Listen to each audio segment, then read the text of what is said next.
മിനല്ലാഹി അക്ബർ. അല്ലാഹുവിന്റെ ചെറിയ പൊരുത്തം പോലും വലിയതാണ്. അല്ലാഹുവിന്റെ ചെറിയ പൊരുത്തം പോലും വലിയതാണ്. അള്ളാഹു ചെറുതായ നിലക്കൊന്ന് പൊരുത്തപ്പെട്ടാൽ മതി, അടിമക്കത് വലിയതാണ്. അടിമക്ക് കിട്ടിയതല്ല വലുത്, പിന്നെ അള്ളാഹുവിന്റെ പൊരുത്തമാണ് അടിമക്ക് വലുത്. കിട്ടിയത് അള്ളാഹു തന്നത് എന്ന മഹത്വമേ ഉള്ളൂ. എന്നാൽ അള്ളാഹുവിന്റെ പൊരുത്തം എന്നത് അവസാനിക്കുകയില്ല. കിട്ടിയ സാധനം അവസാനിക്കും. ചോറ് കൂട്ടിയാൽ ചോറ് തിന്നാൽ തീർന്ന്. ഇന്നത്തെ ത്വാഹിറായ ചോറ് നാളെ നജസായ ചോറാണ്. ഇന്ന് നിനക്ക് ചോറ് ത്വാഹിറായ ചോറാണെങ്കിൽ നാളെ അത് മറ്റൊരു ജീവിക്ക്, ഒരു നിസാരനായ കീടത്തിന്റെ നിനക്ക് നജസും അതിന് ഭക്ഷണവുമാണ്.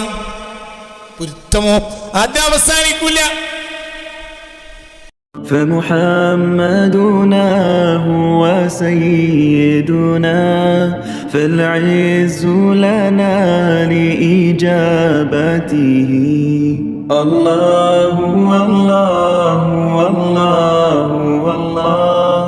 ഒരാൾ നല്ല പോലെ അള്ളാഹുവിനോടുള്ള കെലിമാത്തുകളൊക്കെ ചൊല്ലി, നല്ല നല്ല കെലിമത്തുകളൊക്കെ ചൊല്ലി മീൻ പിടിക്കാൻ ഇറങ്ങിയപ്പോൾ ഒന്നും കിട്ടിയില്ല. അതേസമയത്ത് ഷിർക്കിൻ്റെ വാക്കുകൾ ചൊല്ലി ഇറങ്ങിയ ആൾക്ക് കിട്ടുകയും ചെയ്തു. അപ്പോൾ പിന്നെ മീൻ കിട്ടാൻ നല്ലത് ഷിർക്കിൻ്റെ വാക്കുകളാണോ? അതൊരു ചോദ്യം. അതൊരു ചോദ്യമാണ്. മീനാണല്ലോ കിട്ടേണ്ടത്. മീൻ കിട്ടുന്നുള്ളതിൻ്റെ ആവശ്യം തന്നെയല്ലേ. അപ്പം മീൻ കിട്ടാൻ നല്ലത് ഷിർക്കിൻ്റെ വാക്ക് പറയാണോ? അതൊരു ചോദ്യം. എന്തവിടെ സംഭവിക്കുന്നത്? അതിൻ്റെ ഒരു ഭാഗമാണ് ഇന്ന് മനസ്സിലാക്കുന്നത്. അതിന് വീണ്ടും ബാക്കിയുണ്ടാവും, പിന്നെ മനസ്സിലാക്കാം. ഇവിടെ നമ്മൾ മനസ്സിലാക്കേണ്ട ഒരു കാര്യം തഖ്ദീറാണ്. ദുആ ഒന്നിൻ്റെയും പരിഹാരമല്ല എന്നുമാണ്. അപ്പോൾ പിന്നെ ദുആ എന്തിനാണ്? നമ്മൾ ഇതുവരെ മനസ്സിലാക്കേണ്ട ഒരു അപ്പർ ക്ലാസ്സിലാണ് ഇന്ന് പറഞ്ഞിരുന്നത്. ദുആ ചെയ്തു, കിട്ടി. അത് ദുആ കൊണ്ടല്ല. കിട്ടിയില്ല, അത് ദുആ സ്വീകരിക്കാത്തതുകൊണ്ടുമല്ല. ഒരു നിരീശ്വരവാദി, അവനെമ്പാടും കിട്ടി, അവൻ ദുആ ചെയ്തിട്ടും ഇല്ല. ഒരു മുശ്രിക്ക് അള്ളാഹ്ക്ക് ഇഷ്ടമില്ലാത്ത ഷിർക്കിൻ്റെ വാക്ക് മാത്രമേ പറയുള്ളൂ, എന്നിട്ട് അവന് പള്ള നിറച്ച് കിട്ടി. അത് അവൻ്റെ വാക്കിൻ്റെ ബലമല്ല. പിറ്റേ ദിവസം അവന് മീനിന് വേണ്ടി ഇറങ്ങിയപ്പോൾ ഒന്നും കിട്ടിയില്ല. അത് അവൻ്റെ ദൈവങ്ങൾ അവൻ്റെ മേലെന്ന് കോപിച്ചതുകൊണ്ടുമല്ല. ഇന്ന് ദൈവങ്ങളുടെ ഇഷ്ടം കൊണ്ട് കിട്ടിയെന്ന് പറഞ്ഞാൽ നാളെ ദൈവങ്ങളുടെ കോപം കൊണ്ട് കിട്ടിയില്ല എന്നും പറയേണ്ടി വരും. അതുമല്ല.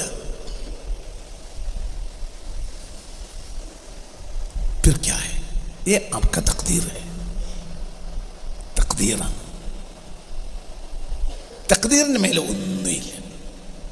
അപ്പോൾ ചോദ്യം, ദുആയോ? ദുആർക്കാതിരുന്നൂടെ? ഇരിക്കാം.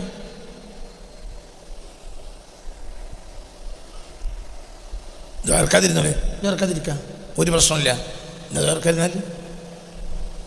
പക്ഷേ ദുആ കൊണ്ട് നിനക്ക് വേറൊരു ലോകത്ത് നീ എത്തും. ദുആ ഒഴിവാക്കിയാൽ അത് നീ എത്തൂല.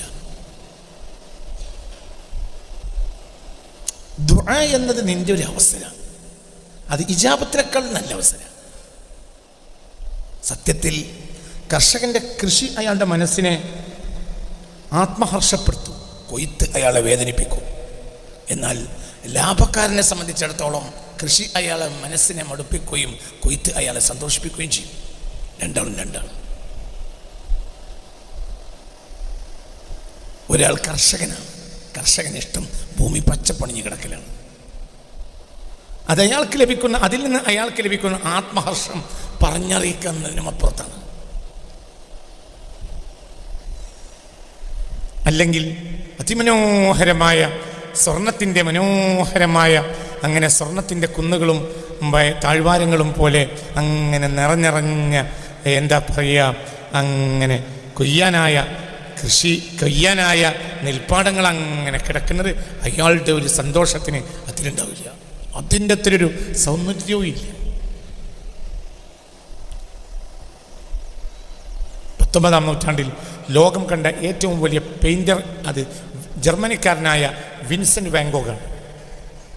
അയാളുടെ ഏറ്റവും വലിയ പെയിൻറ്റിങ് എന്നാൽ വിള കൊയ്യാൻ കാത്തുകിടക്കുന്ന നെൽപ്പാടമാണ്. ഇന്നുവരെ മനുഷ്യൻ പെയിൻറ് ചെയ്ത പെയിൻറ്റിങ്ങുകളിൽ ഏറ്റവും മനോഹരമായ പെയിൻറ്റിങ് അതാണ്. അതൊരു വല്ലാത്ത ഭംഗിയാണ്. പക്ഷെ കൊയ്ത്തോടുകൂടെ അത് ശൂന്യായി. അപ്പോൾ അയാളുടെ ആത്മഹർഷമില്ലാതെ ലാഭേച്ഛം അങ്ങനെയല്ല. ഒരാൾക്ക് കൃഷിയേക്കാൾ താല്പര്യം ലാഭത്തിലാണ്. അപ്പോൾ അയാൾക്ക് കൃഷി ഇറക്കുമ്പോൾ ആകുന്ന ചെലവുകൾ അയാളെ മടുപ്പിക്കും. അതേസമയത്ത് കൊയ്ത്ത് അയാളെ സന്തോഷിപ്പിക്കും, ലാഭം തിരിച്ചില്ല. കർഷകൻ അങ്ങനെയല്ല. കർഷകന് കൃഷി ചെയ്യുമ്പോഴും ചെലവാക്കുമ്പോഴും വല്ലാത്തൊരു ആത്മഹർഷമാണ്. കൊയ്ത്ത് കഴിഞ്ഞ് നാളെ ഇവിടെ വന്ന് നോക്കിയാൽ ശൂന്യമായ പാടാണ്. ഞാൻ അത് നോക്കിയിട്ട് വളരെ വേദനയോടെ നിന്നിട്ടുണ്ട്. എൻ്റെ ഉപ്പാൻ്റെ പാടത്ത് എൻ്റെ കുട്ടിക്കാലത്ത് ഇങ്ങനെ പറയാനൊന്നും അന്ന് അറിയില്ലെങ്കിലും ഒരു വിഷമം തോന്നും. കൊയ്ത്ത് കഴിഞ്ഞാൽ പാടത്തൊന്നുമില്ല. അതേസമയത്ത് കൃഷി നിൽക്കുമ്പോൾ വല്ലാത്തൊരു പ്രതീക്ഷയാണ്. കൃഷിയുടെ ഓരോ ഘട്ടങ്ങളിലും കൃഷി വല്ലാത്തൊരു ആത്മഹർഷമാണ്. ഇതന്നെയാ ദുആ. ഇജാബത്തിനേക്കാൾ സന്തോഷം ദുആയിലാണ്. ദുആയിൽ നിനക്കൊരു സാധ്യതയുണ്ട്. നീ അള്ളാഹുവിൻ്റെ ഒരു പ്രത്യേക ഇബാദിൻ്റെ കൂട്ടത്തിലേക്ക് കയറി നിൽക്കുകയാണ്. എന്തുകൊണ്ട്? ഉദൂനി, എന്നോട് ദുആ തന്നോളി എന്നവൻ പറഞ്ഞിട്ടുണ്ട്. ഇജാബത്തോടുകൂടി അവസരം നഷ്ടപ്പെട്ടു. ആ അവസരം നഷ്ടപ്പെട്ടു. ഇനി ഇങ്ങനെ ഒരു അവസരം നിനക്കില്ല. ഇനി വേറെ അവസരം ഉണ്ടായോ?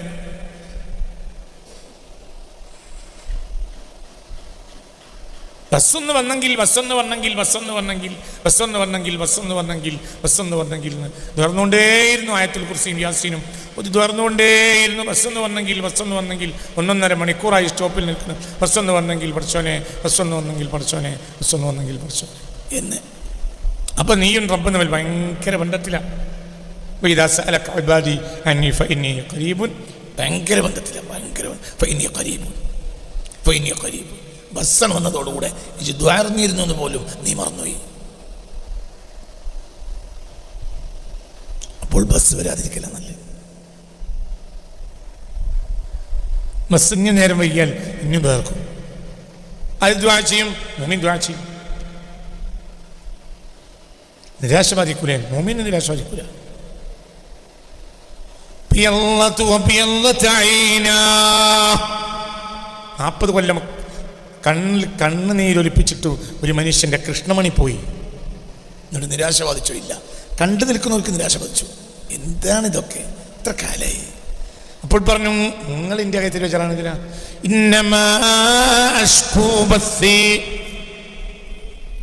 ഓട്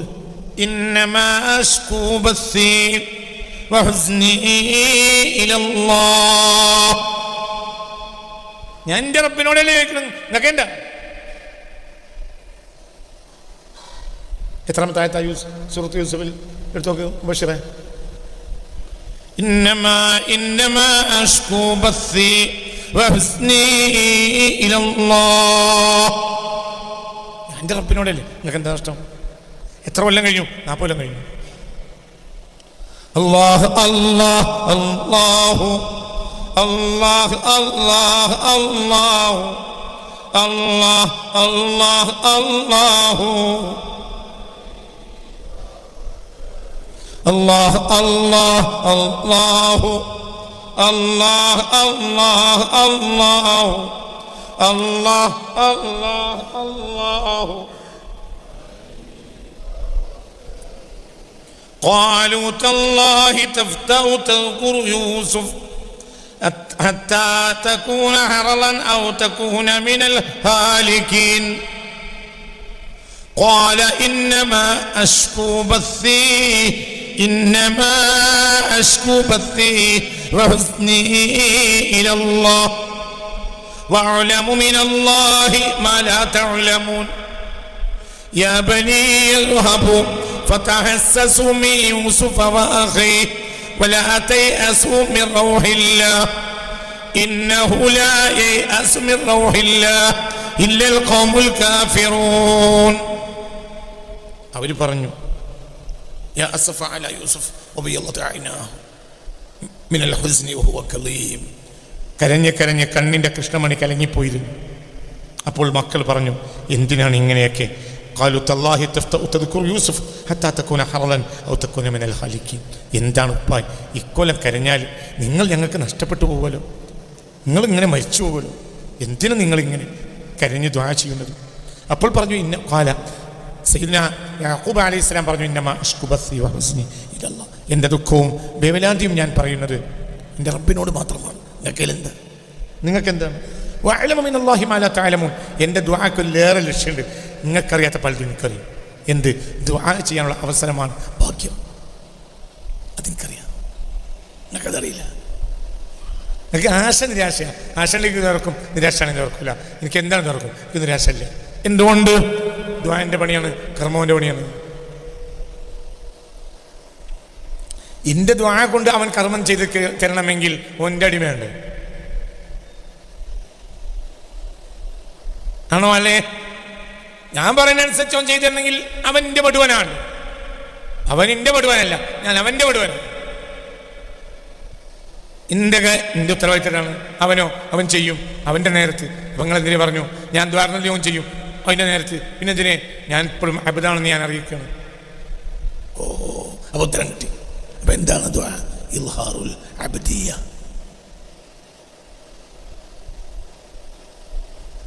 ഞാൻ അബ്ദാണ് എന്ന് വെളിവാക്കുക. ഇതാണ് എന്തിൻ്റെ ലക്ഷ്യം? ദുആ. നിസ്കാരം ഒരു പണിയാണ്, നോമ്പൊരു പണിയാണ്, ദുആ ഒരു വെളിവാക്കലാണ്. നിസ്കാരം ഒരു പണിയാണ്, നോമ്പൊരു പണിയാണ്. തെങ്ങിനെ കളക്കാൻ പറഞ്ഞു ഒരാളോട്, തെങ്ങിനെ കളച്ചു, അത് അയാൾ കൽപ്പിച്ച പണിയാണ്. വാഴക്ക് മണ്ണിടാൻ പറഞ്ഞു, മണ്ണിട്ടു, അത് അയാൾ കൽപ്പിച്ച പണിയാണ്. അത് കഴിഞ്ഞിട്ട് മരത്തിണ്ടുമ്മൽ വന്ന് ഇരുന്നു കൈക്കോട്ട് കൊണ്ട്.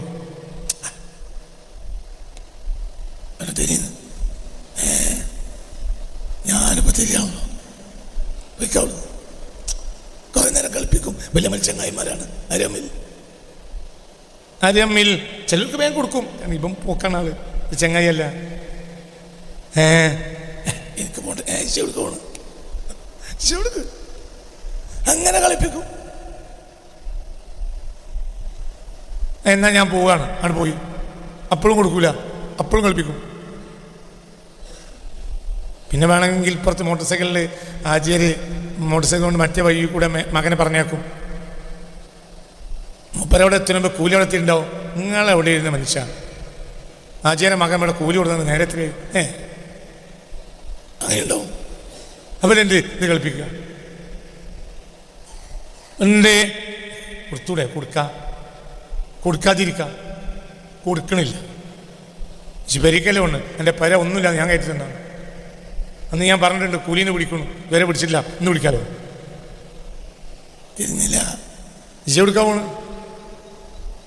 പൊരയാരുണ്ടെങ്കിൽ തന്നെ ഞാൻ അന്നേ പറഞ്ഞില്ല, കൂലീനെ പിടിക്കും, വണ്ടി വിട്ടോ, ഒന്നും പറയല്ല.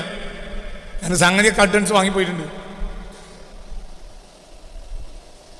മകളെ കെട്ടിച്ചോ ഞങ്ങളെ പണം ഉണ്ടാക്കി തന്നോ ഞാൻ തന്നെ, പൊന്നു വാങ്ങി തന്നോ ഞാൻ തന്നെ. അന്ന് പറഞ്ഞിരുന്നു. പിന്നെ പൊരുണ്ടാക്കി ഒന്നും തരണം, ഞാൻ വിട്ടു. പക്ഷെ മകളെ പൊന്നോടുത്ത് വിട്ടേണ്ടി വരും. അത് എനിക്ക് തോന്നുമ്പോൾ പിടിക്കും. അങ്ങനെയാണ്. മനസ്സിലായില്ല? ഇവർ ഒന്നും പറയാൻ പറ്റില്ല, ഒക്കെ അഡ്വാൻസ് വാങ്ങിപ്പോയതാണ്. നോക്കൂ നിങ്ങൾ, എൻ്റെ ദുആ കൊണ്ട് റബ്ബ് ചെയ്തു എന്ന് പറയുമ്പോൾ ലേശം ഒന്ന് മേൽക്കരി. അപ്പം എനിക്കൊരു പൊൽപ്പത്തരം വന്നു, വലിയൊരു അല്പത്തരം വന്നു. എൻ്റെ ഓള് പറയും ചെയ്യും, ഇക്കാക്ക് എന്താണെങ്കിലും പഠിച്ചോനോട് എന്താണ് പറഞ്ഞാൽ അപ്പട് കിട്ടും.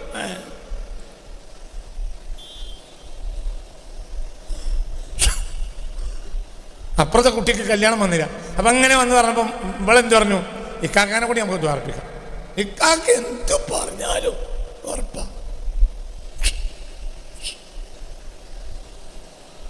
അപ്പം എൻ്റെ ഓക്ക് അഹങ്കാരായി. അത് മെല്ലെ മെല്ലെ ഓള് പറഞ്ഞ് ഞങ്ങൾ ആ കുട്ടിക്ക് വേണ്ടി ദ്വാരക്കി. ആ ദ്വാരന്ന് പിറ്റേന്ന് കല്യാണം വന്നു.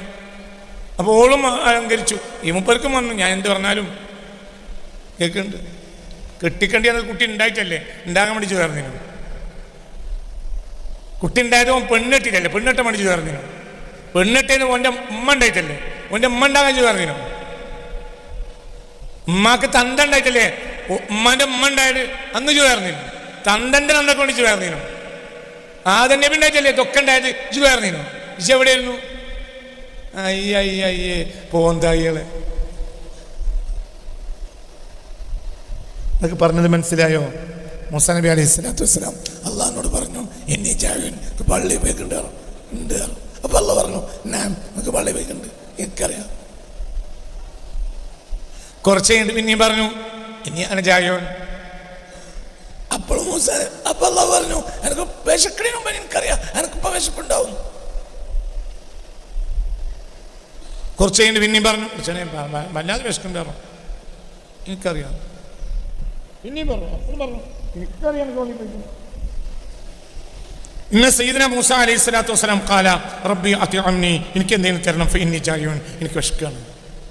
ഫഖാല റബ്ബു തബാറക വതആല ഔഹ അല്ലാഹു ഇലൈഹി ഖദ് അലിംതു ദാലിക, ഇത് പറയേണ്ട ആവശ്യമില്ല, എനിക്കെന്നറിയാം. എനിക്ക് വിശക്കാണെന്നുള്ള കാര്യം എനിക്കറിയാം, ഇത് കൊണ്ടേണ്ട ആവശ്യമില്ല. പിന്നെ എന്നാ കുറയാൻ പോയി.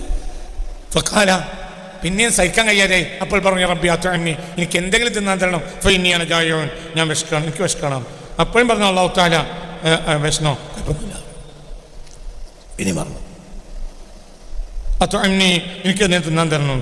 അപ്പോൾ ഖാല ലഹു റബ്ബുഹു തബാറക വതആല, അല്ലാഹു പറഞ്ഞു, ഹത്താ ഉരീദു, ഞാൻ എപ്പോഴാണ് തരുന്നത് ഞാൻ ഉദ്ദേശിക്കട്ടെ, ഉദ്ദേശിക്കുന്നത്.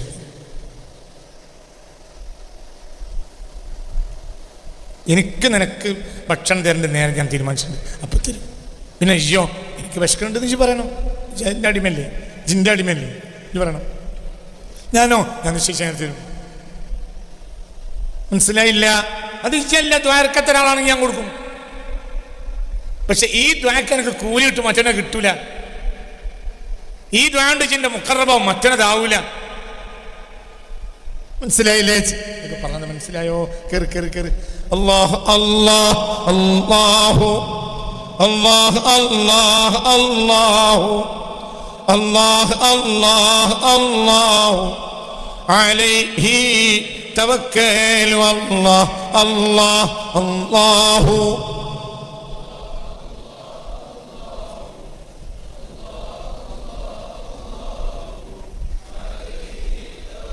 മനസ്സറിഞ്ഞ് ഉറക്കെ ഉറക്കെ ലേശം കയറി ഇരുന്നോളി, ലേശം ആ സൈഡിൽ നിന്നൊക്കെ ലേശം കയറി ഇരിക്കി. ബാക്കിൽ ആളുകൾക്ക് ഇരിക്കാൻ സൗകര്യമില്ല, കയറി ഇരിക്കി. അല്ലാഹ് അല്ലാഹ് അല്ലാഹു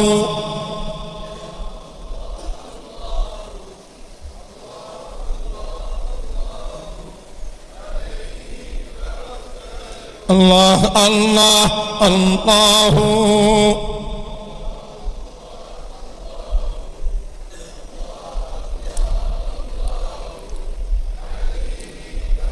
ദുആ ചെയ്താലും തരും, ദുആ ചെയ്തിട്ടില്ലെങ്കിലും തരും. ദുആ ചെയ്താൽ 2 എണ്ണം തരും, ദുആ ചെയ്തിട്ടില്ലെങ്കിലും 1 തരും. എന്താ ദുആ ചെയ്താൽ? ദുആ ചെയ്താൽ അള്ളാഹു ഉദ്ദേശിച്ചതും തരും, അള്ളാഹിൻ്റെ പൊരുത്തവും തരും. ദുആ ചെയ്തിട്ടില്ലെങ്കിൽ അള്ളാഹു ഉദ്ദേശിച്ചതിനും പൊരുത്തം തരൂല. നമുക്കാവശ്യം വസ്തുവല്ല, പൊരുത്താണ്. റിദ്വാനും മിനല്ലാഹി അക്ബർ, ഖുർആനാണ് ഓതിയത്. റിദ്വാനും മിനല്ലാഹി അക്ബർ, അള്ളാഹുവിൻ്റെ പൊരുത്താണ് ഏറ്റവും വലുത്. ഏതാണായത്? ഏതായത്? റിദ്വാനും മിനല്ലാഹി അക്ബർ, ഏതാണായത്? ബാക്കിലിരിക്കുന്നവരൊക്കെ രക്ഷപ്പെട്ടു വിചാരിക്കണ്ട, മൂടന്മാരാണെന്ന് വിചാരിച്ചത്. നമ്മളോട് ചോദിച്ചില്ലല്ലോ ബാക്കിലിരുന്നതുകൊണ്ട്, അങ്ങനെ വിചാരിക്കണ്ട. സ്ഥിരമായി ബാക്കിലിരുന്ന് മൂടനാണ്ട. ഇന്ന് നന്നായി നീതി നാളെ നന്നായിക്കൊള്ളുന്നില്ല. ഏതായത്? അക്ബർ, അള്ളാഹുവിന്റെ ചെറിയ പൊരുത്തം പോലും വലിയതാണ്. അള്ളാഹുവിന്റെ ചെറിയ പൊരുത്തം പോലും വലിയതാണ്. അള്ളാഹു ചെറുതായ നിലക്കൊന്ന് പൊരുത്തപ്പെട്ടാൽ മതി, അടിമക്കത് വലിയതാണ്. അടിമക്ക് കിട്ടിയതല്ല വലുത്, പിന്നെ അള്ളാഹുവിന്റെ പൊരുത്തമാണ് അടിമക്ക് വലുത്. കിട്ടിയത് അള്ളാഹു തന്നത് എന്ന മഹത്വമേ ഉള്ളൂ. എന്നാൽ അള്ളാഹുവിന്റെ പൊരുത്തം എന്നത് അവസാനിക്കുകയില്ല. കിട്ടിയ സാധനം അവസാനിക്കും. ചോറ് കൂട്ടിയാൽ ചോറ് തിന്നാൽ തീർന്ന്. ഇന്നത്തെ ത്വാഹിറായ ചോറ് നാളെ നജസായ ചോറാണ്. ഇന്ന് നിനക്ക് ചോറ് ത്വാഹിറായ ചോറാണെങ്കിൽ നാളെ അത് മറ്റൊരു ജീവിക്ക്, ഒരു നിസ്സാരനായ കീടത്തിന്റെ നിനക്ക് നജസും അതിന് ഭക്ഷണവുമാണ്. പൊരുത്തമോ അത് അവസാനിക്കില്ല.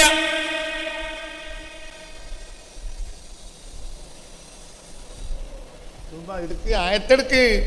തുബാന്ന് പറഞ്ഞ പോലെ ആയത്തെടുക്ക്. ഹിഫ്ള് പഠിച്ചോല് വേറുള്ളവനെ ഏൽപ്പിക്കാം. മനസ്സിലായില്ലേ? ഇങ്ങോട്ട് നോക്ക് വന്നിരുന്നാ പോരാ, തലക്ക് കയറ്റ്. ഇനി ദ്വാ നിർത്തണ്ട. ദ്വാന്റെ അവസരത്തെ ആഗ്രഹിച്ചോ? 40 കൊല്ലം അവസരം കൊടുത്തു. ആർക്ക്? യാക്കൂബ് നബിക്ക്. അതൊരു അവസരമാണ്. അംബിയായിന്റെ കൂട്ടത്തിൽ ഒരു പ്രത്യേക നബിയാണ് സയ്യിദുനാ യാക്കൂബ്. ആണ്. എത്ര നബിമാരുണ്ട് നിങ്ങൾക്ക് പേരറിയോ? ഇന്നൊരു പ്രശ്നാധിഷ്ഠിത നബിയാണ് യാക്കൂബ്. പ്രശ്നത്തിന്റെ പേരിലെങ്കിലും യാക്കൂബിനെ പറ്റി പറയാതെ ലക്ഷക്കണക്കിന് തവണ പറയാത്തൊരു ദിവസം ഈ ഭൂമിയിലില്ല. ഒരു പ്രശ്നമുണ്ടല്ലോ ഇല്ലേ? ഈ ലോകത്തിൻ്റെ ഒരു പ്രശ്നത്തിൻ്റെ സ്റ്റേഷനാണ് യാക്കൂബ് നബി. നല്ലവരുടെയും കെട്ടവരുടെയും സബ്സ്റ്റേഷനാണ് യാക്കൂബ് നബി. ഇസ്രായേലി ജനതയുടെ വാപ്പയാണ് ആര്? യാക്കൂബ് നബി. അമ്പിയാക്കള് ഇന്ന് ഇസ്രായേലികൾ. മനസ്സിലായില്ല? മൂട്ട് കാട്ടി ഓടിയ ആര്? അല്ലദീന അൻഅംത അലൈഹിം ആരാ? യാക്കൂബിൻ്റെ മക്കള്. മഗ്ദൂബി അലൈഹിം ളാലിൻ ആരാ? യാക്കൂബിൻ്റെ മക്കള്. അപ്പോൾ പ്രശ്നങ്ങളുടെ സബ്സ്റ്റേഷനാണ് ആര്? യാക്കൂബ് അലൈഹിസ്സലാം. പിന്നീട് അള്ളാഹുവിനെ സ്വീകരിച്ചവരും യാക്കൂബിന്റെ മക്കള്, അള്ളാഹുവിൽ നിന്ന് മോട്ട് കാട്ടി ഓടിയവരും യാക്കൂബിന്റെ മക്കള്. ഇന്നും ഇസ്രായേലിനെ പറയാത്ത ദിവസം ഭൂലോകത്തുണ്ടോ? ഇസ്രായേൽ അങ്ങനെയായിരുന്നു, ഇസ്രായേൽ ഇങ്ങനെയായിരുന്നു. ഇവർ ഇസ്രായേലല്ല, ഇവരത്തന്നെ യൂറോപ്യന്മാരാ. എന്നാലും ആ പേര്, ഞങ്ങളെ പേര് യൂറോപ്പ് നല്ലിട്ട് ഇസ്രായേൽ വെയിറ്റുള്ള പേരാ. ഇസ്രായേലേ അല്ല. ഇവരാരാ? ഇവർ യാഫത്തിന്റെ മക്കളാ. യാഫത്തിന്റെ മക്കൾ എങ്ങനെ ഇസ്രായേലാണ്? മനസ്സിലായില്ല? ചിന്തിക്കണം. നൂഹ് നബി അലൈഹി സ്വലാത്തു വസ്സലാമിനെ ഹാമ്, സാമ, യാഫത്ത്, മൂന്നാമത്തെ മകൻ യാഫത്ത് പടിഞ്ഞാറോട്ട് പോയി. അവിടെ മക്കളുണ്ടായി. അവരാണ് ആര്? Gog, Magog, Yajuj, Majuj. അവരാണ് ഈ കണ്ണൊക്കെ. അവരിൽ നിന്ന് പിന്നീട് ഏഷ്യൻ രാജ്യങ്ങളിലേക്ക് കടന്നേറി. പണ്ടേ കടന്നേറും. قالوا إن يأجوج ومأجوج مفسدون في الأرض فهل نجعل لك خرجا على أن تجعل بيننا وبينهم سدا. അർമേനിയയുടെയും അസർബൈജാന്റെയും കരിങ്കടൽ തീരത്ത് കെട്ടുകെട്ടിയ യാക്കൂബ് എന്തിന്? ഇനി ഏഷ്യൻ രാജ്യങ്ങളിലേക്ക് അവർ കടന്ന് കയറാതിരിക്കാൻ വേണ്ടി. അന്നേ ഏഷ്യൻ രാജ്യങ്ങളിൽ കക്കാൻ വരുന്ന അവരുടെ പണിയാണ്. പിന്നീട് കോളനൈസേഷൻ വന്നു. എന്നാ കോളനൈസേഷൻ വരുന്നത് AD 1501 കോളനൈസേഷന്റെ പിതാവാരാ? Who is the father of colonization?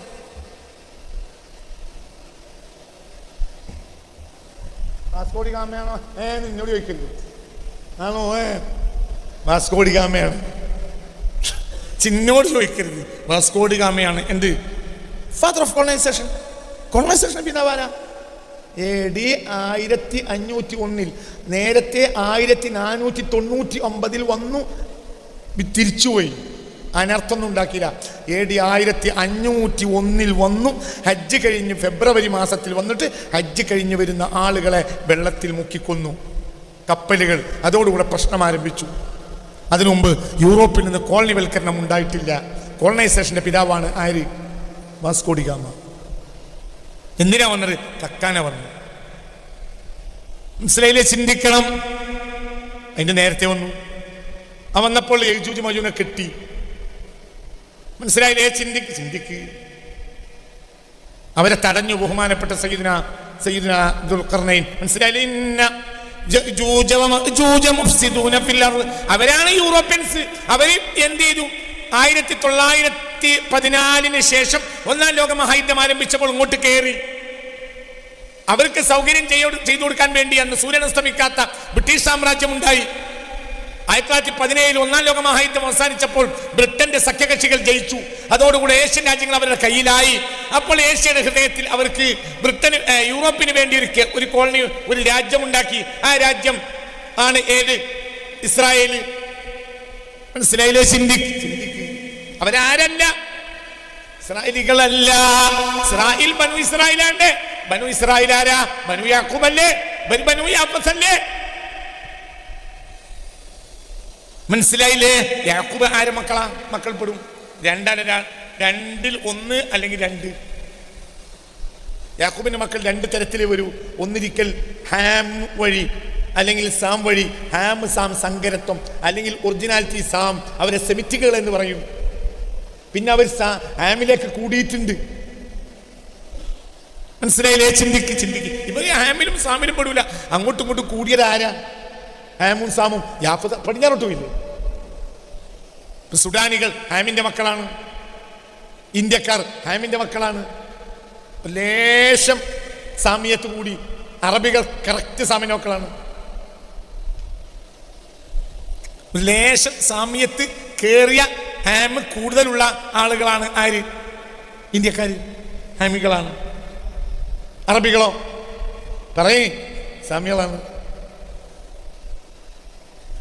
ചിന്തിക്കണം. ഏതായാലും ഇസ്രായേലല്ല, ഇസ്രായേൽ സാമിന്റെ മക്കളെ, സാമിന്റെ മക്കളെ ഇസ്രായേലാവും. അപ്പോൾ നിങ്ങൾ ചിന്തിക്കുക. സയ്യിദ്നാ യാഖൂബ് അലൈഹി സ്വലാത്തു വസ്സലാം ഇത് പറയേണ്ട കാര്യം എൻ്റെ ഏതാ സൂറത്ത്? അതെ, റിദ്വാനും മിനല്ലാഹി അക്ബർ. അതെ ഏതാ സൂറത്ത്? തൗബ. എത്ര? 72.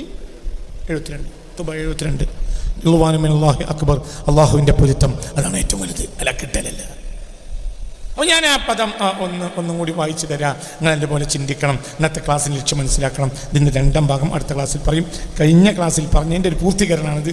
ഇതിൽ നിന്നുള്ള സംശയങ്ങൾക്ക് അടുത്ത ക്ലാസ്സിൽ മറുപടി പറയും. ഇനി എന്തെങ്കിലും ഡൗട്ട് കഴിഞ്ഞാൽ ഒരാൾക്ക് എഴുതി ചോദിക്കാം. ദുആ ചെയ്യണോ? വേണം.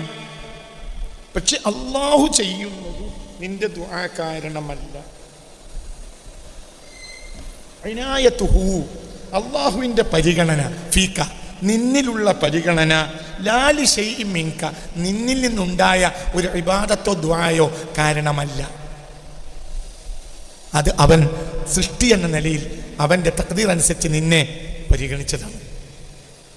ഇനായത്തുഹു, അവൻ്റെ പരിഗണന. ആരുടെ? പറയാം, അള്ളാഹുവിൻ്റെ. അങ്ങനെയാണെങ്കിൽ നിന്റെ അയൽവാസിയെ എന്ത് വിചാരിച്ചിട്ട് അള്ളാഹു തന്നെ കൊടുത്ത്? അതൊരു സൃഷ്ടിക്ക് അള്ളാഹു ചെയ്യുന്ന അവൻ്റെ പരിഗണനയാണ്. അതില്ല ലാലി ഷൈഇൻ മിൻക, നിന്നിൽ നിന്നുണ്ടായ. എന്താ വായിക്കുന്നത്? ഹിക്കമ വായിക്കുന്നത്. ഹിക്കമാണ് വായിക്കുന്നത്. ഹിക്കമിൻ്റെ കർത്താവാരാ? ഇബ്നു അത്വാഇല്ലാഹി സിക്കന്ദരി റളിയല്ലാഹു അൻഹു. ഇബ്നു അത്വാഇല്ലാഹി സിക്കന്ദരി തങ്ങൾ പറയാണ്, എന്ത്? ഇനായത്തുഹു, റബ്ബിൻ്റെ പരിഗണന, ഫീക, നിന്നിൽ ഉള്ള പരിഗണന. നിന്നെ അള്ളാഹു വല്ലാതെ പരിഗണിക്കേണ്ടത് അത് ലാലി ഷൈഇൻ മിൻക, നിന്നിൽ നിന്നുണ്ടായ ഒരു പ്രത്യേക കാരണം കൊണ്ട് അല്ല. നിനക്ക് അതായത് റഹ്മത്ത് കിട്ടി, ജോലി കിട്ടി, നല്ല ശമ്പളമുണ്ട്, അതൊക്കെ നല്ല ഉഷാറായിരുന്നു. പിന്നെ തഹജ്ജുദൊക്കെ കുറഞ്ഞു, അപ്പോൾ ജോലി പോവുകയും ചെയ്തു. നീ തഹജ്ജുദ് നിന്നു, പിന്നെ ജോലിയായിട്ട് കിട്ടിയതുമില്ല. അപ്പോൾ ജോലി ഉണ്ടാക്കി തരുന്ന സംഗതി തഹജ്ജുദാണെങ്കിൽ ഒന്നും കൂടി തഹജ്ജുദ് തുടങ്ങിയാൽ മതി. 2 റക്അത്ത് കഴിഞ്ഞു, 12 റക്അത്തായി, ജോലി തിരിച്ചിട്ടില്ല. അതൊരു അന്നത്തെ പീരീഡാണ്, ഇന്നത്തെ പീരീഡാണ്. നീ എടുക്കണ പണി എടുക്കുക. എൻ്റെ പണി എന്താ? ദുആ. വേറൊരു പണിയില്ല, നിനക്കൊന്നിനും കഴിയൂല. വഅൈന കുൻത, എവിടെയിരുന്നല്ലോ? ഹീന വാജഹതുക ഇനായതുഹു, അള്ളാഹുവിൻ്റെ പ്രത്യേക പരിഗണന നിന്നെ അഭിമുഖീകരിച്ച കാലത്ത്. നിന്റെ ബാപ്പാനെ ഉമ്മാനെ കെട്ടിച്ചു കൊടുത്ത കാലത്ത് എവിടെയിരുന്നു? നിനക്ക് ബാല്യമ്മ എന്നിട്ടല്ലേ ഇജ്ജുണ്ടായത്? ആണോ അല്ലേ? ഒന്ന് പറയും മനുഷ്യന്മാരെ, ആണോ അല്ലേ? ആണ്. നിന്റെ വല്യമ്മാനെ വല്യപ്പാക്ക് കെട്ടിച്ചു കൊടുത്ത കാലത്ത് ഇജ്ജ് എവിടെയിരുന്നു? അന്ന് ഇജ്ജ് may may may may may may എന്ന് പറഞ്ഞാൽ മൂത്തേർത്ത അവത്തേപ്പള്ളിയിൽ കിടന്നു തുടങ്ങിനോ? ഇല്ലല്ലോ. അന്ന് ഇജ്ജ് എവിടെയിരുന്നു?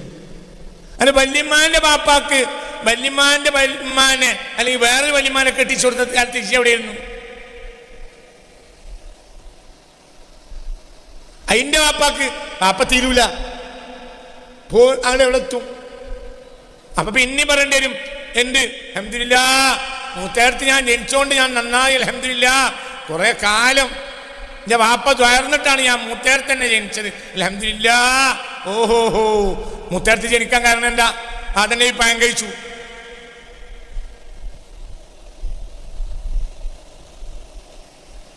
സ്വർഗത്തിൽ നിന്ന് വേറെ ഏരിയ ഉണ്ടാക്കിയിട്ട് അള്ളാഹു തആല റളിയല്ലാഹുവിനെയും ആദം നബി അവിടെ ആക്കി. പിന്നെ പേറും കൂടിയൊക്കെ ഇവിടെ, കുടിക്കലും നിന്നാലും കളിയും കൂട്ടാനും ഒക്കെ അവിടെ, പ്രസവം കളിയും ഗർഭമുണ്ടായാലും ഒക്കെ ഇവിടെ കേട്ടോ.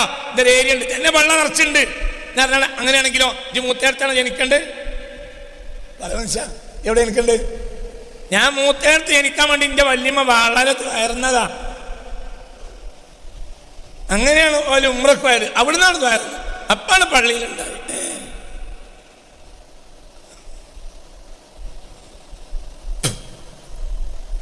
മക്കത്തിനാണ് തുറന്നു, അപ്പാളാണ് പള്ളിയിലുണ്ടായി. അപ്പൊ ആദം നബിനെ ഏത് മക്കത്തുനിന്ന് പറഞ്ഞ് ഉണ്ടാക്കിയടാ? ശിവന് ദുആ അല്ലാഹുവിനുള്ള ഇബാദത്താണ്. ദുആ എന്നാൽ എന്താണ്? ഇൽഹാറു. ദുആ എന്നാൽ എന്താണ്? അത് ഇന്നമാ യകൂനു ഉബൂദിയ ലാ സബബൻ ഫിൽ അത്വാഇ. അല്ലാഹു നൽകുന്നതിന്റെ സബബ് എന്തല്ല, ദുആയല്ല. ഉത്തരം കിട്ടി. എന്തുത്തരം കിട്ടി? പറ, എന്തുത്തരം കിട്ടി? കുറെ കാലം ദ്വാർന്നിട്ടും എനിക്ക് കിട്ടാത്തത് എൻ്റെ ദ്വാ സ്വീകരിക്കാത്തത് കൊണ്ടും അല്ല, മറ്റോന് കിട്ടിയത് ദ്വായും അല്ല. ഇപ്പൊ ഉത്തരം കിട്ടി. ഇനിയിപ്പോൾ അടുത്ത ക്ലാസ് വന്നിട്ടില്ല, ഇനി പ്രശ്നമില്ല. കുറെ ആളുണ്ടായിരുന്നു എന്ത് ദ്വാരക്കൽ തുടങ്ങിയിട്ട് 2-2.5 കൊല്ലായി ഉസ്താദേ, ഇതുവരെ ഒന്നായിട്ടില്ല. ആവൂല. മനസ്സിലായില്ലേ? നമ്മളെ അഖീദ നന്നാക്കണം, അതാണ് ആവശ്യം. ജിദ്വാർന്നാൽ അള്ള തരൂല. ജിദ്വാർന്നിട്ടില്ലെങ്കിൽ അള്ളാഹു തരാതിരിക്കില്ല. പക്ഷെ ജിദ്വാർന്ന് വാങ്ങിയാൽ അബ്ദായി വാങ്ങും. ജിദ്വാർക്കാതെ വാങ്ങിയാൽ അള്ളാഹിനെ പൊരുത്തക്കടിയിൽ വാങ്ങും. അപ്പൊ നിനക്ക് വലിയൊരു സാധനം കിട്ടി. മനസ്സിലായില്ല? വലിയൊരു സാധനം കിട്ടി. എന്തേത്? പൊന്നിന്റെ തകിടിൽ പൊതിഞ്ഞിട്ടാണ് സ്കൂളിൽ നിന്ന് നിനക്ക് റൂളി പെൻസിൽ അവാർഡായി കിട്ടിയത്. ഓ, നല്ല സ്വർണത്തിന്റെ തകിട്, ഒരു 8-10 പവനുണ്ടാവും. അങ്ങനത്തെ ഒരു സ്വർണത്തിന്റെ തകിടിൽ പൊതിഞ്ഞിട്ട് നിനക്ക് ഇതാ. എന്ത് പറഞ്ഞു പ്രിൻസിപ്പാൾ? അലക്സ എന്താ പറയാ, പ്രിൻസിപ്പാള് എന്ത് ചെയ്തു? അസംബ്ലിയിൽ വിളിച്ചു പറഞ്ഞു, ഇന്നാലിന്ന മുഹമ്മദ് പരീക്ഷയിൽ 1ാമതായതുകൊണ്ട് അവനെ അവാർഡിന് അർഹനാണ്. എല്ലാവരും കൈയടിച്ച് പ്രോത്സാഹിപ്പിച്ചോ. അപ്പൊ എന്ത് ചെയ്ത്? 10 പവൻ സ്വർണത്തിന്റെ ഒരു തകിട് കൊണ്ടുവന്ന് അതിൽ ചുരുട്ടി. എന്ത്? ഈ റൂളി പെൻസിലിന് ഇന്നത്തെ കാലത്ത് തന്നെ 50 പൈസയില്ല. 1 രൂപയ്ക്ക് 2 റൂളി പെൻസിൽ കിട്ടും. 5 രൂപ എടുത്താൽ 10 റൂളി പെൻസിലിന്റെ പാക്ക് കിട്ടും. ഇന്ന് ഈ സാധനത്തിന് വിലയുള്ള ഇന്നത്തെ കാലത്ത് തന്നെ 50 പൈസ വരുള്ളൂ. അങ്ങനത്തെ റൂളി പെൻസിൽ എന്ത് ചെയ്തു? നല്ല സ്വർണത്തിന്റെ ഒരു നല്ല മനോഹരമായ തകിടിൽ ഇങ്ങനെ പൊതിഞ്ഞ് എല്ലാവരുടെയും കരഘോഷം മുഴക്കിയപ്പോൾ അത് കൊടുത്തു. പരിലെത്തിയപ്പോൾ എന്തായി? എന്റെ അമ്മ പറഞ്ഞു, അൽഹംദുലില്ലാ, ഇനി നമുക്ക് അൽഹംദുലില്ലാ റാഹത്തായി കുഞ്ഞാളെ കിട്ടിക്കാം. റൂളി പെൻസിൽ അമ്മ വലിച്ചെറിഞ്ഞാണെങ്കിൽ 10 പവനുണ്ട്, 15 പവനുണ്ട്. ഈ അള്ളാഹിനോട് ദ്വാരന്നും കിട്ടും, ദ്വാരക്കാദ്യം കിട്ടും. ദ്വാരന്നാൽ റിളുവാനിൽ പൊതിഞ്ഞു തരും, ഇല്ലെങ്കിൽ റിളുവാനില്ലാതെ തരും. റിളുവാനും മിനല്ലാഹി അക്ബർ. ഏറ്റവും വലുത് റിളുവാനാണ്, അല്ലാതെ അതാ അല്ല, സാധനമല്ല. എന്താ വലുത്? റിളുവാന. അപ്പൊ ദ്വാരന്നു. പക്ഷേ നിന്റെ ദ്വാ കൊണ്ട് അല്ല തന്നെ, നിന്റെ ദ്വാ കൊണ്ട് എന്റെ തന്നു, പൊരുത്തം തന്നു. ഞാൻ അടുത്തുണ്ടാവും, ഇല്ലെങ്കിൽ അകന്നുണ്ടാവും. നോക്ക് ഉറങ്ങല്ലേ ഞാൻ അവസാനിപ്പിക്കാം. ഹസ്ബി റബ്ബി ജല്ലല്ലാഹ് മാ ഫീ ഖൽബി ഗൈറുല്ലാഹ് അല നബി സല്ലല്ലാഹു ലാ ഇലാഹ ഇല്ലല്ലാഹ് ഹസ്ബി റബ്ബി ജല്ലല്ലാഹ്. എൻ്റെ അമ്മാന്റെ ഗർഭപാത്രത്തിൽ ബാപ്പാന്റെ നുത്ഫത്ത് കയറിയപ്പോൾ എവിടെയിരുന്നു? അത് പുറത്തേക്ക് പോകായിരുന്നല്ലോ. അത് പുറത്തേക്കും പോയ അജ്ജുണ്ടാവില്ലല്ലോ. എൻ്റെ ഉമ്മാൻ്റെ ഗർഭപാത്രത്തിലേക്ക് ബാപ്പാൻ്റെ ബീജം കയറിയപ്പോൾ എവിടെ ഇരുന്നു? ഇത് ദ്വാരക്കണ്ടായിരുന്നു. പഠിച്ചോണേ ഞാൻ അത് പുറത്തേക്ക് പോവാതെ കുട്ടിയായി തീരണേ. ഇത് ദ്വാരന്നു. എന്നെ റബ്ബ് പരിഗണിച്ചില്ലേ? അന്ന് എവിടെ ഇരുന്നു? മനസ്സിലായില്ലേ? മനോഹരമായ നല്ല ഭക്ഷണം കഴിച്ച ആ ഭക്ഷണത്തിൽ നിന്ന് അല്ലാഹു സുബ്ഹാനഹു വ തആല നിന്റെ ബാപ്പാക്കും ബീജം ഉണ്ടാക്കി കൊടുത്തു.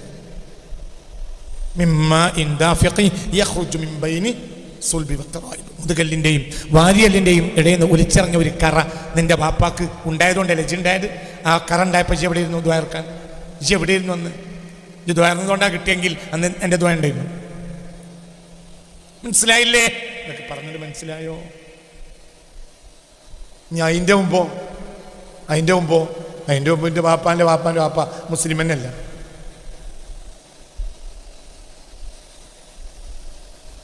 ബാപ്പാൻ്റെ ബാപ്പ മുസ്ലിം അല്ല. പിന്നെ ബാപ്പാൻ്റെ മകനായ ഇജ് മക്കത്ത് ഇമാമായി. അപ്പം നമ്മൾ പറയുകയാണ് എന്ത്? അൽഹംദുലില്ലാ എൻ്റെയും വാപ്പാൻ്റെയും ദ്വാണ്ടാണ് ഞാൻ മക്കത്ത് ഇമാമായത്. അപ്പോൾ എൻ്റെ വാപ്പ ഉണ്ടായിട്ടല്ലേ ഇശുണ്ടായത്. എൻ്റെ വാപ്പാൻ്റെ വാപ്പ മുസ്ലിമല്ല. അന്നാരേതായിരുന്നു ഇക്ക് മക്കത്ത് ഇമാമായ കുട്ടീനെ വേണം, അതിന് എനിക്കൊരു മകനെ തരണോ, എൻ്റെ പേരക്കുട്ടി മക്കത്ത് ഇമാമാകണമെന്ന് എൻ്റെ വല്യച്ഛൻ പറഞ്ഞോ. അയാ ഫാഖിറം ബിൻ നസബി കൈഫത്ത ഫാഖുറു വഅസ്ലൂകുമു മിൻ ഖബ്ലു തീയമനായരും ആശാരി മോശാരി മണ്ണാര് പറയരും പുറത്തു പറയണ്ട. يا فاخرا بالنسب كيف التفاخر وأسلوكم من قبل تيم وناير وأشاري موشاري ومنار برير وقيبار شتيار وناياري بانير يا فاخرا بالنسب വലിയ മോലിയാരായി വലിയ പാപ്പിയായി ഇങ്ങനെ ഇരുന്ന് ദാ വൽപ്പത്തരം പറയുന്നവനെ കൈഫത്ത ഫാഖുറു എന്ത് വൽപ്പത്തരടാ നിനക്ക് വാസിലിക്കുമോ എൻ്റെ അസിലെവിടെയാ തീയം വന്നായരു നല്ലർക്കടില്ല ആശാരി മൂശാരി മണ്ണാര് പറയരും. എൻ്റെ വാപ്പുണ്ടായത് എൻ്റെ വാപ്പാൻ്റെ വാപ്പുണ്ടായത് അത് പറഞ്ഞതാ. നിന്നെ റബ്ബ് പരിഗണിച്ചത് മനസ്സിലായില്ലേ? എന്ന് പരിഗണിച്ചു റബ്ബ്? എന്നാണ് നിന്നെ പരിഗണിച്ചത്? അള്ളാഹുവിന്റെ പരിഗണന നിന്നിൽ പണ്ട് പലപ്പോഴും വന്നിട്ടുണ്ടല്ലോ. അന്ന് എവിടെ ഇരുന്നു? നിന്റെ ദ്വാ എവിടെ ഇരുന്നു? നിങ്ങൾക്ക് ഞാൻ പറഞ്ഞത് മനസ്സിലായോ? എന്നാ ദ്വാ വേണ്ടേ? എന്തിനാണ് വാങ്ങിവെക്കുമ്പോൾ തിരുപ്പതിയിൽ വാങ്ങിക്കണം. എൻ്റെ റബ്ബ് പൊരുത്തപ്പെട്ടിട്ടാണ് ഞാൻ ദ്വാരന്ന് കിട്ടിയതാണ്. അപ്പൊ എനിക്ക് സാധനവും കിട്ടി പറയും. അപ്പൊ അതന്നെ പറയും. എന്താ പറഞ്ഞ്? പൊരുത്തം കിട്ടി. എനിക്ക് സാധനത്തിനേക്കാൾ വലുതാണ് എന്ത്? പൊരുത്തം. സാധനം അപ്പുറത്തെ പേരിന്ന് കടം വാങ്ങാം, പൊരുത്തം കടം വാങ്ങാൻ കിട്ടൂല. തിരിഞ്ഞില്ല. ഓരോരുത്തരും ഇവിടെ ഉണ്ട്. പുര വിറ്റ് വാടകപ്പരി പാർത്ത് വാടകപ്പര പോലത്തെ പുരയിൽ പാർത്തിട്ട് ഇപ്പോൾ പുര അള്ളാഹു താല കുറ്റിയടിക്കാനുള്ള തൗഫീഖ് കൊടുത്തവർ ഇവിടെ ഉണ്ട്, എൻ്റെ മുന്നിൽ കുത്തിരിക്കുന്നുണ്ട്. അന്ന് ഈ 8 കൊല്ലം കഴിഞ്ഞു. ആ 8 കൊല്ലം പൊട്ടി കരിഞ്ഞ് ദ്വാ ചെയ്തു. ഇപ്പോൾ ഉത്തരം കിട്ടി. അത് ഉത്തരവല്ല, അള്ളാഹിൻ്റെ തീരുമാനമാണ്. ഈ 8 കൊല്ലം ദ്വാരക്കാത്ത ഒരാളാണെങ്കിലും കിട്ടും. പക്ഷെ എപ്പോൾ എന്ത് കിട്ടും? പൊരുത്തം കിട്ടും. ഇനി അവിടെ നിന്ന് കയ്യൊന്തിച്ചാൽ അത് വലിയൊരു സംഭവമാണ്.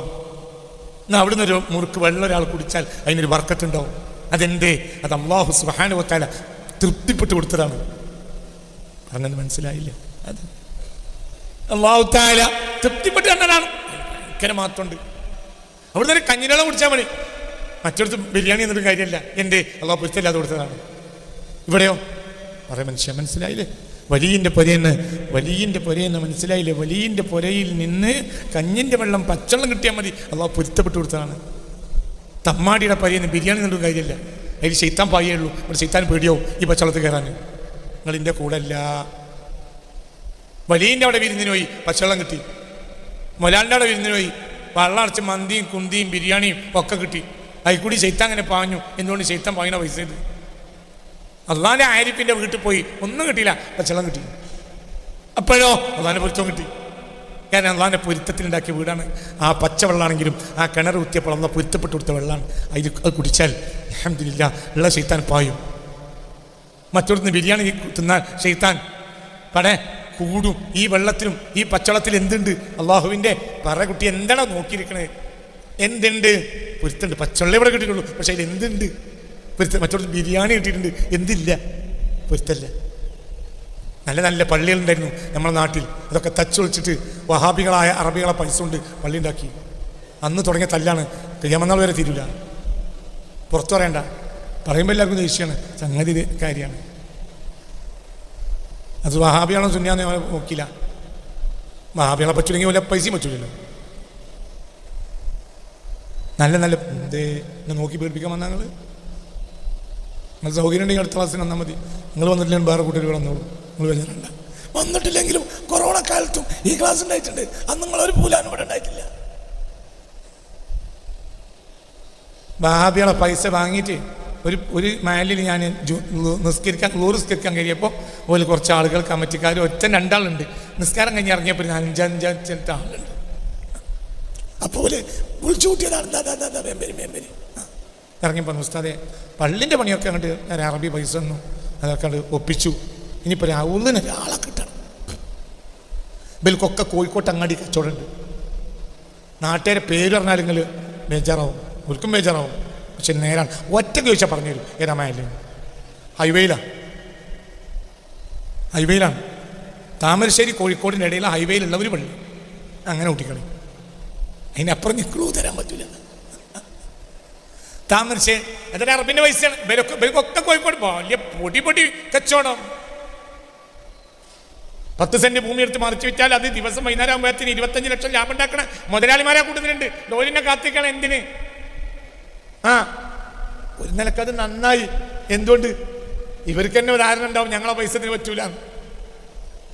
ഞാൻ പറയുകയാണെങ്കിൽ ഇനി ഔന്നൊരു അറബിനെ കിട്ടണം. നിങ്ങൾ ഏതെങ്കിലും അല്ല ഗൾഫിലെ മറ്റേ പോകുമ്പോൾ ഒരു അറബിനെ കിട്ടുകയാണെങ്കിൽ പറയുന്നുണ്ട്. ഞാൻ പിന്നെ ഔന്നിൻ്റെ പണിയും കൂടി കഴിഞ്ഞിട്ടാണ് പിന്നെ പോയത്, കുറേ കാലം കഴിഞ്ഞിട്ട്. അപ്പോൾ അതിന് വേറെ ആരെങ്കിലും കിട്ടിയിട്ടുണ്ടാവും. അപ്പോൾ നോക്കൂ നിങ്ങൾ, വഹാബികളുടെ പണം കൊണ്ടുവന്ന് സുന്നികൾ പള്ളിയേറ്റി. അതെന്നെ അന്ന് തുടങ്ങിയതല്ല, പാർട്ടികളായി പിരിയുക. ഇപ്പം തിരിഞ്ഞു, അതിന് പിന്നെയും തിരിഞ്ഞുമെന്ന് കൂടി പിന്നെ തിരിഞ്ഞു, പിന്നെ തിരിഞ്ഞും കൂടി പിന്നെയും തിരിയും. നൂൽപുട്ട് പോലെയാണ് ആകണത്. പുട്ടും നൂൽപുട്ടാണ് വ്യത്യാസമുണ്ട്. പുട്ടിന് തമ്മിൽ ഇഷ്ടമല്ലെങ്കിലും ഒരു തമ്മിൽ പശളൊന്നുകൂടെ ഒട്ടിപ്പിടിച്ചിരിക്കണം. നൂൽപുട്ട് എന്ന് പറഞ്ഞാൽ എന്താണെന്നറിയോ? പുറത്ത് വരുമ്പോഴത്തിന് പിരിയും. ഇപ്പോൾ സുന്നികൾ നൂൽപുട്ടാണ്. വഹാബികളെ പള്ളി വരുന്നതിന് മുമ്പ് പുട്ടായിരുന്നു. ഇപ്പം സുന്നികൾ നൂൽപുട്ടാണ്. നൂൽപുട്ട് സുന്നികൾ എന്ന് പറയാം. ഇപ്പോഴത്തെ സുന്നികളെ പറ്റി പറയേണ്ടത് ബഹുമാനപ്പെട്ട നൂൽപുട്ട് സുന്നികൾ എന്ന്. അതിൻ്റെ പുട്ടായിരുന്നു. തമ്മിലൊക്കെ കാരണന്മാർക്കൊക്കെ വിരോധം ഉണ്ടെങ്കിൽ പോലും പുറത്തേക്ക് ഉണ്ടാവില്ല. ഒക്കെ പുട്ട് നല്ല 2 ഭാഗത്തും നല്ല തേങ്ങട്ട് ടൈറ്റാക്കി വെച്ചിട്ടുണ്ട്. ഇപ്പോൾ ബഹുമാനപ്പെട്ട സുന്നികളെല്ലാം നൂൽപുട്ടുകളായി പ്രത്യക്ഷപ്പെടുകയാണ്. ഇനി നൂൽപുട്ടിനും പുതിയൊരു സാധനം ഉണ്ടാവും, നൂൽപുട്ട്. എങ്ങനെയോ എന്തേ വഹാബികളെ പൈസ കൊണ്ട് പള്ളിയാറ്റി. ഇപ്പോൾ ഓരോരുത്തരും പറയാനും ഓരോ കുറ്റം പറയണ്ട. ഒരു നിലക്ക് ശരിയാണ്, ഓരോ പള്ളിയോട് പൈസ കൊണ്ട് പള്ളിയേറ്റാണ്, ഓരോ കുറ്റം പറയാൻ. അങ്ങനെ ചിന്തിക്കണം. ഇപ്പം മൊലിമാർ പറയാണ് വഹാബികളെ കുറ്റം പറഞ്ഞിട്ട് ഞങ്ങളെ മഹലിൽ നിന്ന് വിരിച്ചിട്ടു. എങ്ങനെ പിടിച്ചിട്ട് ഒല പള്ളിയുള്ളൂ. കമ്മിറ്റിക്കാർ പറഞ്ഞ നേരാ, ഓരോ പൈസ കൊണ്ട് പള്ളി ഉണ്ടാക്കിയിട്ടുണ്ട്. ജാതി മേപ്പെട്ടൊന്നും നോക്കണ്ട, കാര്യമാണ്. ചിന്തിക്ക്. നമ്പൂരിനൊരാൾ കുറ്റം പറഞ്ഞു, പോത്തെ നമുക്ക് ഒക്കെ ഇങ്ങനെ പറഞ്ഞു.